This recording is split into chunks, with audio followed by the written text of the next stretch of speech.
Hello, hello, welcome to New Gameplay Today. I am one of your hosts, Wesley LeBlanc, and we are joined by two very special people today. Marcus Stewart, how you doing? Hey, I'm feeling better now that you called me special. Yes, you're very special. And also very special is Brian Shea. How you doing? Don't try to butter me up. I saw you call Marcus special already. It's not going to work on me. Yeah, so what are we checking out here today, Marcus? We're checking out Street Fighter 6. I had the opportunity to go to Capcom's headquarters in San Francisco, and they gave us 3 hours to explore Street Fighter 6 and check out pretty much all of the modes except for the online, and just sort of turned us loose. So this video is going to be sort of a compilation of some of the modes that were locked out of the demo that maybe players didn't get to see in trailers. This first one being the arcade mode, which I'm playing as Lily. We could only play as Lily or Ken, so I wanted to check out Lily since she's new.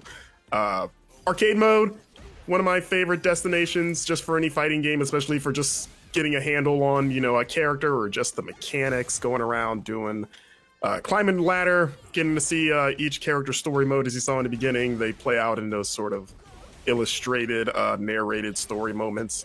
What's cool about the arcade, which I don't remember if it was in the previous game, is that there's actually different lengths for it where you could play, I think, as many as 12 matches, or you can do 5 matches. So the story content doesn't change. It just sort of depends on how much time you have.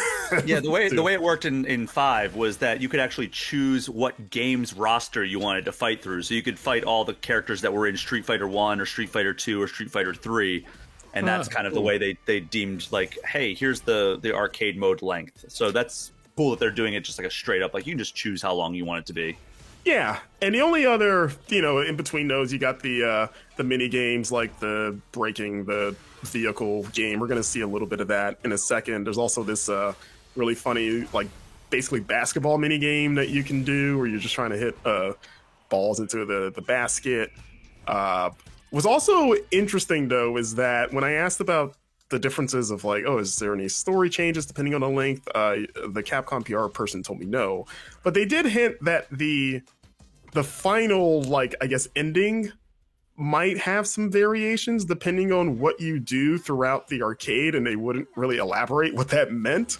So I don't know if it's like, oh, maybe how successful you are at the mini games. Like, if I get 100%, like I break the car, or I just score all the baskets, do I get more of an ending or a better ending? I'm not sure yet, but that was something that kind of made me raise an eyebrow, like, huh, what does that mean exactly? I don't know if you have any more insight on that, Brian. You did our cover story and stuff, but... No, I don't have any more insight on that because most of my stuff was focused on, like, the different control options and kind of, like, digging into, like, the backstory of Ken. I didn't really get to play arcade mode or world tour or any of the other modes. It was mostly just, like, versus. But yeah, like, it's refreshing that they're actually including arcade mode right off the bat here because, again, 5... very bare bones with the feature set. It seems like 6 is going kind of the opposite direction. Yeah, that's actually one of the reasons why I still, to this day, haven't really played a ton of 5, despite being a big Street Fighter fan, was because a lot of the stuff that I'm personally interested in didn't come until much later, and I had kind of just lost interest, you know what I mean? So seeing all of this up front, you know, we'll see some of the other stuff shortly. This is a very feature-dense game. It seems like there's something for everyone, especially for, like, onboarding new players or like rusty players. There's all these different tutorial options. We'll see some of that later as well. It just seems like such a, I don't even say newcomer friendly. It just seems like a friendly game to like all walks of like Street Fighter fans. And also, I'm just going to shout out that this was my first time getting to play as Lily, or really any of the new characters you're going to see me here. I really like her a lot, and I'm a little self-conscious about like my performance with her because I know how you know, fighting game fans be, but I think I'm doing her justice here. She has a lot of fun with those wind attacks of her, and I actually wasn't even aware until I played this that she had a connection to T-Hawk, being from the same tribe. And oh, here we go. Oh, We're gonna cool. Oh, Kimberly versus Truck. Okay. What it couldn't put Optimus Prime for legal reasons, you know. I love that not only are you fighting a truck, but this is like in an arena, like a wrestling arena, where people have paid money to come see you do this to a truck. I mean, is it any different than paying money to like a monster truck rally and you're watching trucks get That's blown fair. up? I think the closer analog is World's Strongest Man, like those competitions where it's like, yeah, watch this guy carry a giant boulder from one side of a track to another. That's Put it true. on a Like, pedestal. we're gonna drag a semi truck across a finish line. It's like I'd rather watch a Someone- teenage girl punch the crap out of a truck until it exploded. All right, so we're The reason that I have so much faith in this is because it's Shuei Matsumoto and Takayuki Nakayama who are the people who are largely credited with turning 5 around after its kind of really bad launch, I would say. And they did a really great job kind of captaining the ship together, and they're having the key leadership input on this one from the start. And that was kind of my big takeaway from my trip to Capcom HQ in Osaka, was that, like, yeah, these guys, they really get it and they understand like what went wrong with 5 and how to right the ship, and that's why I have so much faith in 6. yeah, I'm in a similar boat. Again, I've largely glossed over, but you know, growing up a huge Street Fighter fan and especially loving Street Fighter 4 and everything that game did, playing all of these modes, we're looking at tag team mode right now, or team battle. I had the same surge of confidence, and it's not the first time I've gotten to play Street Fighter 6. This is probably like the 3rd preview event I've gotten to play for, but every time I walk away a little bit more excited and more impressed with what they're doing in this, getting to play a near finished version of the game in terms of just the amount of modes I got to touch. It was hard not to smile the whole time. I was like, oh yeah, this is why I like Street Fighter. That's right. This is letting me have so much more fun with the game. This team mode, for example, I think is just another cool twist, which you can play with either by yourself or with another person. I'm playing the elimination mode, where you can kind of take a character through each member of the team, and then they stick around until they get eliminated. So, as you're gonna see here, I did a clean sweep with Ken, because I'm that good at Street Fighter, as you can see. Just really giving Manon the business here. Are you a Ken player usually? He's up there. Like, Ryu and Ken are kind of like the same person. I know there's obviously nuances, but I kind of rank them together as like they're my 2 favorites because they're similar. But They've slowly made them more distinct as the series has gone on. Oh, for sure. Like, Ken's got, like, he hits more combos, but Ryu hits harder. It's usually the distinction for the most part. I probably still go Ryu as my favorite, just because when I was a kid, he was like the first one I saw, and I just thought he was cool. But Ken's probably number 2. I know those are the boring answers to say that you like Ryu and Ken as your favorites. I mean, Ken's been my main for several years now, so it's I don't know. It's kind of cool that he's kind of stepping back into the spotlight as the main character, aside from like Luke. Yeah, for sure. I want to see more with that. Ken's always been, at least in terms of like character, he's probably my favorite. Like, I just like his history, his backstory, being a rich guy and kind of like not being in Ryu's shadow, but kind of being his second, but still sort of like making his own name. As we're looking here at the character guide, and I call this out because I really like this mode where you can take an individual character and they literally just walk you through their moveset, as well as like the nuances and like the psychology of like, here's how this character works and how you should probably use them.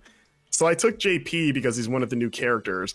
And before this, I had played just a couple of versus rounds with him just to try him out. But it wasn't until I came in here, and I only stayed here for probably like 10 minutes.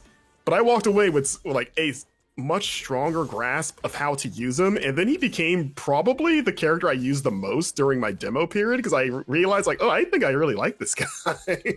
Like, he's got these cool like range-based magic attacks, and also he can make portals that he can jump through, but they can also act as like basically bombs that explode, and they're just really good for keeping your opponent at bay. But I was playing this, I was like, oh, this is such a cool breezy way to like learn the in-depth like mechanics for each of these characters. And I was like, I want to go in with every character, even characters that I'm already familiar with, to see how much better I can get with them with this training mode.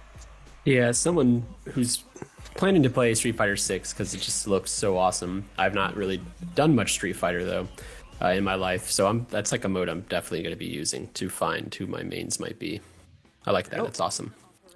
And now we're looking at sort of the last thing I'm going to show here, which is the extreme battle mode, which is the basically it adds wacky modifiers and stipulations to the existing battle, just really shakes it up. In the demo, there was only like 2 modifiers. I think it was like Heaven and Hell and one other one. This one, they had everything unlocked. So you see here, I added one where serve bots from Mega Man randomly drop in and you can knock them into each other and they explode. That's so cool. I love that so much. That is one extreme battle. It is very extreme. It just this is the closest we'll ever get to Mega Man Legends 3.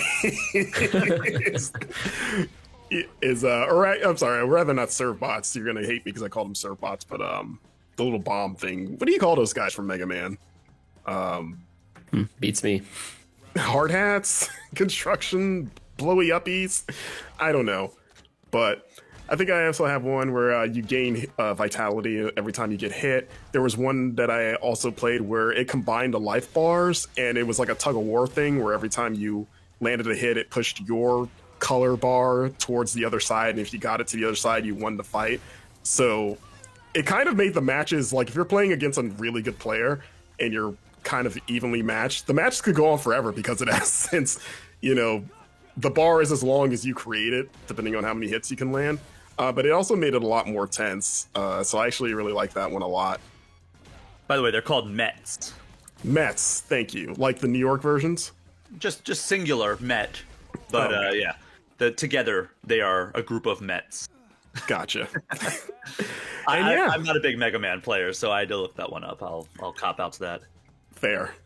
And yeah, that's about it for some of the mode showcases. We're going to have another NGT up on the channel that's going to look exclusively at the new World Tour stuff that wasn't in the demo, so players can check that out. But yeah, like I said, I'm really excited for Street Fighter 6. There seems to be a lot there, a lot of reasons to keep coming back to it, a lot of different ways to engage with the game, and I'm psyched to finally get in there and prove to the world what a great world warrior I am. I remember being so excited for 5, and then I was kind of disappointed, as most people were, when it actually came out and I reviewed it for us, and I gave it a lower score than I anticipated giving it going in. This I have a lot more confidence in, so I'm excited, and I'm glad that you're still feeling the same way as I am. Awesome. Well, thanks for joining us.